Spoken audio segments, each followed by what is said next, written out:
Students, आज हम इस वीडियो में अपठित गद्यांश के बारे में जानेंगे। अपठित गद्यांश मीन्स अनसीन पैसेज।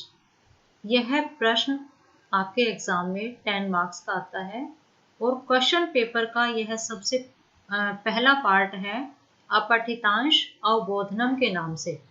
इस पार्ट में 4 प्रश्न आपसे पूछे जाते हैं। सबसे पहला प्रश्न है इसमें एक पदेन उत्तरत, अर्थात एक शब्द में ही इस प्रश्न का उत्तर आपको लिखना है। इसके बाद है पूर्ण वाक्यन उत्तरत। इस प्रश्न का उत्तर आपको पूर्ण वाक्य में लिखना है। ये दोनों प्रश्न आपको गद्यांश में इजीली मिल जाएंगे। इसके बाद आपका प्रश्न है यथा निर्देशम उत्तरत अथवा निर्देशानुसारम उत्तरत। इसके अंतर्गत व्याकरण पर आधारित प्रश्न आपसे पूछे जाते हैं, जैसे कर्तृपद छांटना। उदाहरण के लिए कर्तृपद होता है कर्ता। रामः गृहं गच्छति। यहाँ कर्तृपद अथवा कर्ता पद क्या है? राम है। कर्तृपद क्या होता है जिसको इंग्लिश में हम बोलते हैं सब्जेक्ट। तो यहाँ रामः गृहं गच्छति, राम घर जाता है। यहाँ कर्तृपद क्या है? सब्जेक्ट क्या है? राम है। इसके बाद दूसरा प्रश्न आता है क्रियापद छांटना। क्रियापद मीन्स इंग्लिश में जिसको हम बोलते हैं वर्ब। रामः गृहं गच्छति। यहाँ क्रिया क्या होती है? जहाँ जिस शब्द से किसी काम के करने या होने का पता चलता है उसे क्रिया कहा जाता है। रामः गृहं गच्छति, यहाँ क्रियापद क्या है? गच्छति है। यहाँ वर्ब क्या है? गच्छति। इसके बाद प्रश्न है विलोम पद अथवा विपरीतार्थक पद को छांटना, जिसको हम विलोम शब्द भी बोलते हैं अथवा विपरीतार्थक भी बोलते हैं। जैसे उदाहरण के लिए नवीनः शब्द है। नवीनः शब्द का जो विलोम शब्द है वो आपको गद्यांश में मिलेगा और उसका आंसर आपको गद्यांश में मिलेगा प्राचीन है। उदाहरण के लिए है ये सभी। इसके बाद पर्याय पद छांटना। पर्याय पद का मतलब होता है पर्यायवाची पद को छांटना। एक ही शब्द को इसके लिए समानार्थक शब्द का प्रयोग भी किया जा सकता है। जैसे उद्यानम शब्द है, अस्य पदस्य किम पर्याय पदम अत्र प्रयुक्तम। तो उद्यानम के लिए जो पर्यायवाची शब्द होगा वो उपवनम भी हो सकता है या कोई और भी हो सकता है। इसके बाद प्रश्न होता है विशेषण विशेष्य बताना। उदाहरण के लिए विशेषण और विशेष्य। विशेषण क्या होता है? जो शब्द किसी की विशेषता बताता है वह शब्द विशेषण होता है, और विशेष्य होता है जिसकी विशेषता बताई जाती है। जैसे कृष्ण सर्प है। जो कृष्ण शब्द है ये विशेषण है क्योंकि ये सांप की विशेषता को बताता है। तो कृष्ण शब्द यहाँ क्या है? विशेषण है। इसके बाद सर्वनाम पद किसके लिए प्रयोग किया गया है? इस तरह का एक प्रश्न पूछा जाता है, सर्वनाम पदम कस्मै प्रयुक्तम। जैसे स पुस्तकम पठति। स पुस्तकम पठति, वह पुस्तक पढ़ता है। अत्र स सर्वनाम पदम कस्मै प्रयुक्तम। स क्या है? सर्वनाम पद है। वह पुस्तक पढ़ता है। इस शब्द को जानने के लिए कि स सर्वनाम शब्द किसके लिए प्रयोग किया गया है, हम गद्यांश में जो हमारा अपठित गद्यांश है, अनसीन पैसेज है, उससे पहले वाले, इससे पहली वाली जो लाइन है उस लाइन को हम पढ़ेंगे। उस लाइन में भी नहीं है, उससे पहले वाली लाइन को हम पढ़ेंगे तो हमें पता लग जाएगा कि ये स शब्द किसके लिए प्रयोग किया गया है। कोई नाम हो सकता है, किसी व्यक्ति के लिए प्रयोग किया जा सकता है।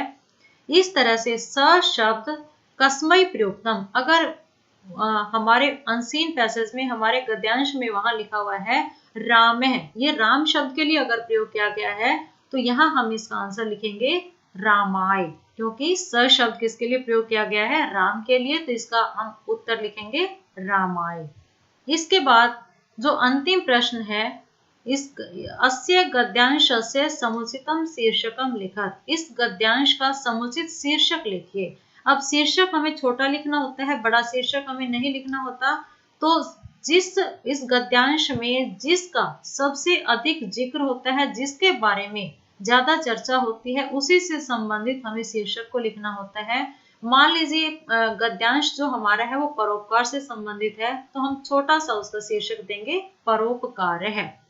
इस तरह से हम गद्यांश का छोटा शीर्षक लिख देंगे। और जो ये 5 प्रश्न मैंने दिए हैं, इनमें से कोई भी 4 प्रश्न आपसे गद्यांश में पूछे जाते हैं।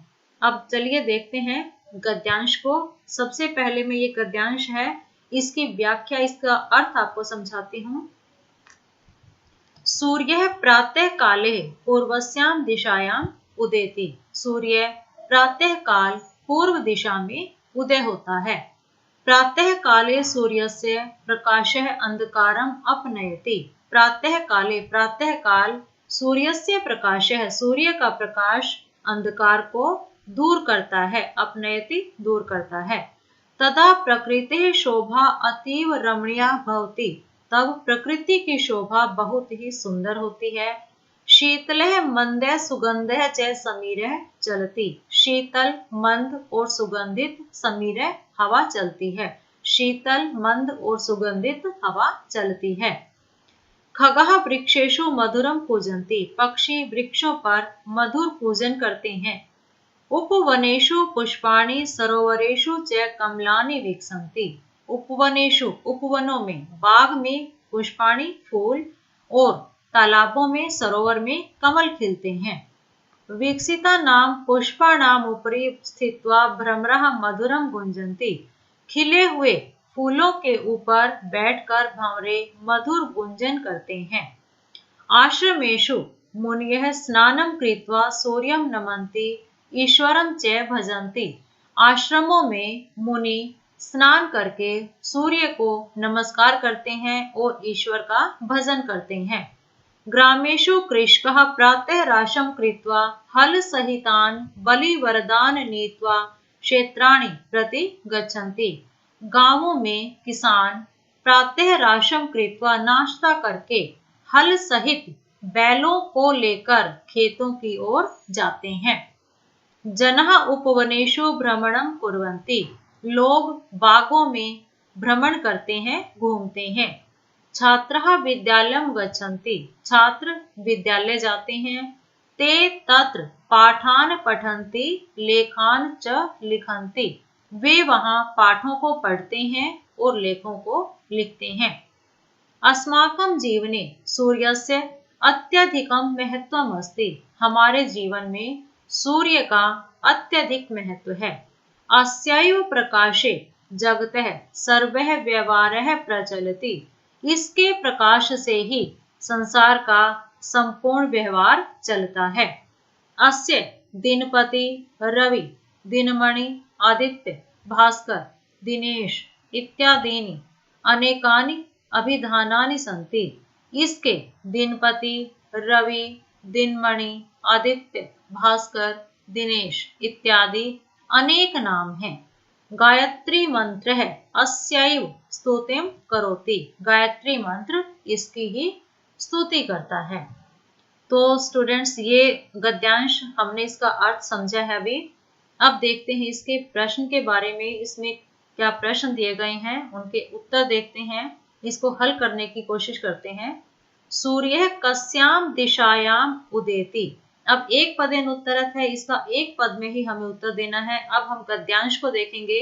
गद्यांश में देखिए, सूर्य कस्याम दिशायाम उदेति, ये बिल्कुल फर्स्ट लाइन में देखिए, सूर्य प्रातः काले पूर्वस्याम दिशायाम उदेति। तो पूर्वस्याम दिशायाम उदेति ये क्लियर दिया गया है यहाँ, क्योंकि हमें इसका आंसर एक ही पद में लिखना है, इसलिए हम लिखेंगे पूर्वस्याम। अब देखिए दूसरा प्रश्न, के वृक्षेषु मधुरम पूजन्ति। वृक्षों पर मधुर पूजन कौन करते हैं?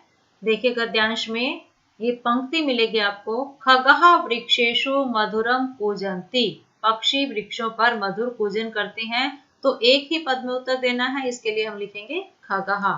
अब देखिए तीसरा प्रश्न, कृषकः प्रातः राशं कृत्वा कानि प्रति गच्छन्ति। कृषकः, देखिए इसका उत्तर, कृषकः ग्रामेषु कृषकः प्रातः राशं कृत्वा, ये आंसर है इसका।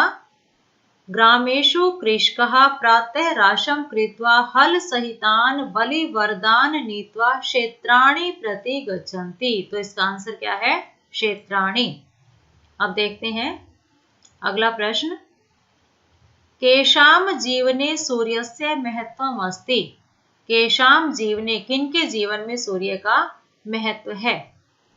अब देखिए, अस्माकं जीवने, बिल्कुल क्लियर दिया गया है, अस्माकं जीवने सूर्यस्य अत्यधिकं महत्वम् अस्ति। अस्माकं, इसका आंसर है अस्माकं। अब चलते हैं पूर्ण वाक्येन उत्तरत्। ये 4 प्रश्न थे इसके, अब है पूर्ण वाक्येन उत्तरत्। कस्य प्रकाशः किम अपनयति। पूर्ण वाक्येन का मतलब है पूर्ण वाक्य में उत्तर देना। पूर्ण वाक्य में इसको हम पूरी पंक्ति लिखेंगे, पूरी लाइन में इसका उत्तर लिखेंगे। इसका उत्तर देखिए, प्रातः काले सूर्यस्य प्रकाशः अंधकारम अपनयति, ये इसका आंसर हो जाएगा। इसके बाद एक प्रश्न और है पूर्ण वाक्येन में, देखते हैं उसको। सूर्यस्य कानि अभिधानानि सन्ति। सूर्य के कौन कौन से नाम है, कितने नाम है, देखिए। अस्य, अस्य मीन सूर्यस्य, अस्य शब्द जो सूर्य के लिए आया है ये। दिनपति, हम लिखेंगे सूर्यस्य, अस्य के स्थान पर हम लिखेंगे सूर्यस्य। दिनपति, रवि, दिनमणि, आदित्य, भास्कर, दिनेश इत्यादीनि अनेकानि अभिधानानि सन्ति। ये पूर्ण वाक्येन उत्तरत्। अब देखिए यथा निर्देशम उत्तरत्। यथा निर्देशम उत्तरत् में पहला प्रश्न है पूर्वस्याम दिशायाम अनयो पदयोः विशेषण पदम किम। इसमें विशेषण पद क्या है, पूर्वस्याम। इसका उत्तर क्या है, पूर्वस्याम। इसके बाद है दूसरा प्रश्न पवनः इति पदस्य पर्याय पदम किम प्रयोक्तम। पर्याय पद मीन्स पर्यायवाची। पवनः शब्द के लिए गद्यांश में इसी का के अर्थ का कौन सा शब्द प्रयोग किया गया है, समीरः। देखिए, शीतले मंदे सुगंधे च समीरः चलति। समीरः शब्द जो है इसका पर्याय पद है। अब देखिए थर्ड क्वेश्चन है लिखन्ति इति क्रियापदस्य कर्तृपदम किम प्रयुक्तम। लिखन्ति, देखते हैं गद्यांश में। ये देखिए, ते तत्र पाठान पठन्ति लेखान च लिखन्ति। जो लिखन्ति है क्रिया है ये, और ये बहुवचन में है। अब इसका ये क्रिया अगर बहुवचन में है तो कर्तृपद जो सब्जेक्ट है वो भी बहुवचन में होगा। ते, इसका कर्तृपद क्या है, ते। अर्थात छात्रों के लिए आया है ये, छात्रः, ब्रैकेट में लिख सकते हैं छात्रा, इसका कर्तृपद क्या है, ते। अब इसका फोर्थ क्वेश्चन है चंद्रस्य इति पदस्य विलोम पदम किम प्रयुक्तम।